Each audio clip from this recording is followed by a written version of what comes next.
গরুকে যদি আমার হিন্দু ভাইরা তারা যদি মা বলে মানে, গোমাতা বলে যদি মানে, যদি সেটা যদি আমরা খাওয়াতে যদি তাদের কষ্ট হয়, আমরা সেটা খাবো না।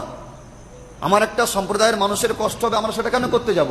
সব থেকে বড় জিনিস, মুসলমানদের একটু দিমাগ খাটাতে হবে, একটু জ্ঞান হাসিল করতে হবে। আজকের সব থেকে বড় একটা সমস্যা হয়েছে এখানে, যে আমরা মুসলমান ভেবেছি যে হয়তো গরু ছাড়া কুরবানি হয় না। আপনি সব ভুলে যান, আমি আপনাকে ঠান্ডা মাথায় বোঝাচ্ছি, ঠান্ডা মাথায় ভালো করে বোঝেন, লজিক্যালি মাইন্ডে ভালো করে বোঝেন। প্রথমে আপনাকে জানতে হবে কুরবানিতে কোন কোন পশু জবাই করা জায়েজ। যেখানে গরু নেই তারা কি কুরবানি করে? হাই সাহেব যারা হজ করে এসছেন, ওখানে হাই সাহেব কি দিয়েছেন? গরু দিয়েছেন? বলেন। হজের সময় গিয়ে সেখানে দুম্বা ছাগল দিতে হয়েছে, তাই কি না? তাহলে সেখানে গরু দিতে হয়নি।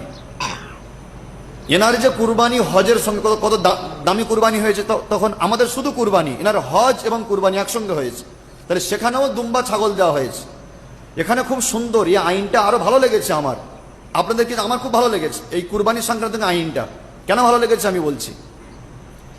এজন্য যে ইসলাম সম্প্রদায় কাউকে আঘাত করতে চায়নি, যে আজকের গরুকে যদি আমার হিন্দু ভাইরা তারা যদি মা বলে মানে, গোমাতা বলে যদি মানে, যদি সেটা যদি আমরা খাওয়াতে যদি তাদের কষ্ট হয়, আমরা সেটা খাবো না।